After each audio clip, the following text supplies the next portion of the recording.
Em 1973, um filme chegou às telas de cinema e fez muito mais do que assustar o público. Ele o aterrorizou, perturbou e fascinou em um nível profundo, tornando-se um fenômeno cultural instantâneo e um marco indelével da história do cinema. O Exorcista não foi apenas um sucesso, foi uma experiência coletiva que deixou marcas permanentes. Mas a história por trás das câmeras é, de muitas formas, mais assustadora e fascinante do que a própria tela. Esta é a jornada épica de como um romance baseado em um caso real, um diretor obstinado e uma produção marcada por rumores e tragédias desafiou todos os limites para criar o filme de terror mais aclamado de todos os tempos. A Gênese, o caso real e a obsessão de William Peter Blatty. Tudo começou com uma manchete de jornal. Em 1949, o escritor William Peter Blatty, então um estudante na Universidade de Georgetown, leu sobre o suposto exorcismo de um jovem menino, conhecido por seu pseudônimo de Roland Doe, em Maryland. A história de um garoto aterrorizando sua família com fenômenos sobrenaturais e a subsequente batalha de padres para libertá-lo ficou gravada em sua mente por mais de 2 décadas. Anos depois, Blatty, um escritor em busca de seu grande sucesso, decidiu transformar aquele caso obscuro em um romance. Ele mudou o protagonista para uma menina, Regan McNeil, e ambientou a história em Washington, D.C., criando um contraste chocante entre o mundo secular e racional da elite moderna e a irrupção de um mal absoluto e primordial. O romance, publicado em 1971, tornou-se um best-seller fenomenal. Mas Blatty tinha uma visão maior. Ele acreditava que a história não era sobre terror, mas sobre a crise de fé em um mundo moderno e a batalha eterna entre o bem e o mal. E ele estava determinado a ver essa visão no cinema. A produção: O Inferno na Avenida Prospect. Para dirigir esta obra monumental, o estúdio escolheu William Friedkin, o jovem e brilhante diretor de Operação França. Friedkin era conhecido por seu perfeccionismo agressivo e métodos quase tirânicos, e ele abordou O Exorcista não como um filme de terror, mas como um documentário sobre uma possessão demoníaca. As filmagens, que duraram incríveis 224 dias, tornaram-se lendárias por seu nível de dificuldade e por uma série de eventos infortuitos que alimentariam a maldição do filme. O set no estúdio da Warner Brothers era conhecido como a Casa do Inferno. Friedkin insistiu em filmar em condições extremas. O agora icônico quarto de Regan foi mantido em temperaturas geladas para que o vapor da respiração dos atores fosse visível, criando uma atmosfera visceral de frio sobrenatural. Para obter as reações genuínas que procurava, Friedkin frequentemente aterrorizava seu elenco. Ele escondia-se atrás dos móveis e dava um tiro de pistola de festim pouco antes de gritar ação, para capturar o susto verdadeiro de Linda Blair. Em uma cena crucial, ele chegou a dar um tapa no ator Jason Miller, Padre Carras, sem aviso prévio para capturar a expressão de choque e dor autênticas. E os infortúnios foram além do set. O ator Jack McGowan, Burke Dennings, faleceu de gripe pouco após o término de suas cenas. Ellen Burstyn sofreu uma lesão permanente nas costas durante a cena em que Regan a joga violentamente na cama. O cabo que puxava a atriz foi acionado com força excessiva, e o grito de dor que você ouve no filme é real. Vários incêndios misteriosos atingiram o set, e uma série de mortes prematuras entre pessoas ligadas ao projeto alimentou por décadas o mito de uma maldição. Os efeitos. A arte de perturbar. Antes de CGI, o terror era uma arte prática, e o mestre de efeitos especiais, Dick Smith, era o seu Picasso.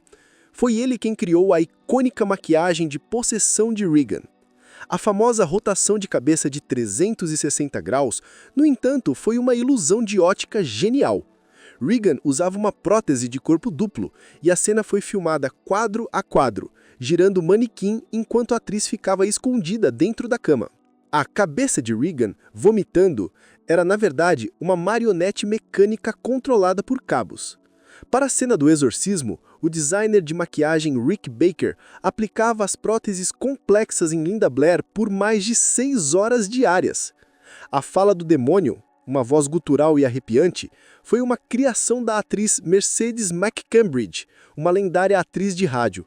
Para conseguir o tom perfeito, ela fumava, bebia uísque e até rasgava pedaços de carne crua com os dentes para simular sons de vômito.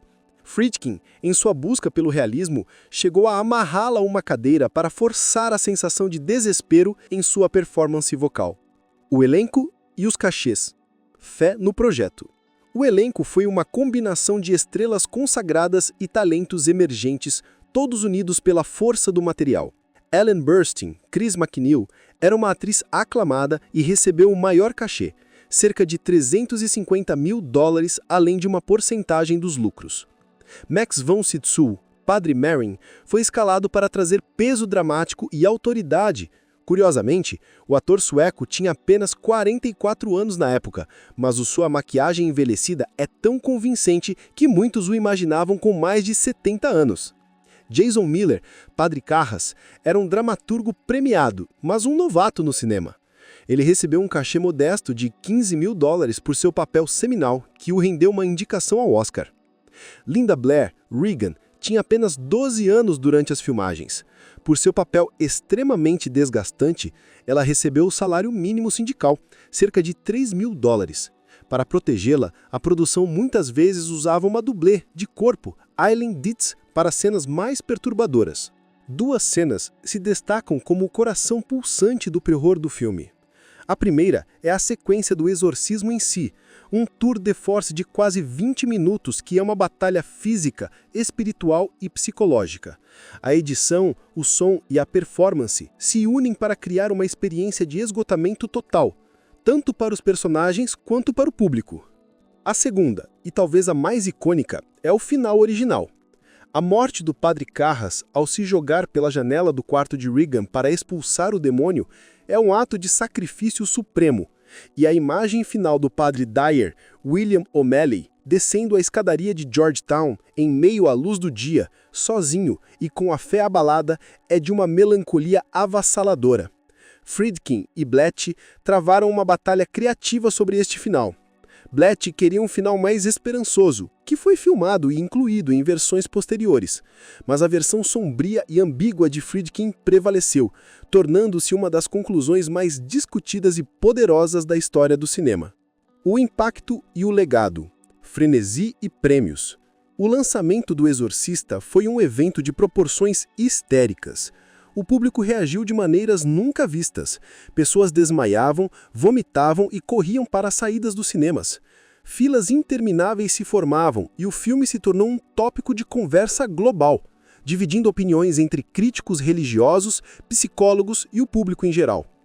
A bilheteria foi estratosférica. Com um budget de cerca de $12 milhões, o filme arrecadou mais de $441 milhões mundialmente, tornando-se um dos filmes mais rentáveis de todos os tempos. No Oscar de 1974, O Exorcista era a sensação. O filme recebeu 10 indicações, incluindo Melhor Filme, Melhor Diretor e Melhor Atriz. Ele saiu vitorioso em duas categorias cruciais: Melhor Roteiro Adaptado, para William Peter Blatty, que viu sua visão ser coroada, e Melhor Som. Linda Blair, apesar de sua performance revolucionária, perdeu o Oscar de Melhor Atriz Coadjuvante, em parte devido ao escândalo em torno da revelação de que Mercedes McCambridge forneceu a voz do demônio. A Herança do Medo. Mais de 50 décadas depois, O Exorcista permanece não como um simples filme assustador, mas como um monumento cinematográfico. Seu legado é duradouro.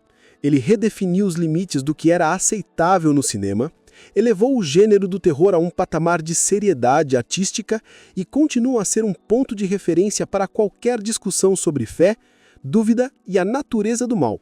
Ele nos confronta com a pergunta mais perturbadora de todas: e se o mal não for uma metáfora, mas uma presença real?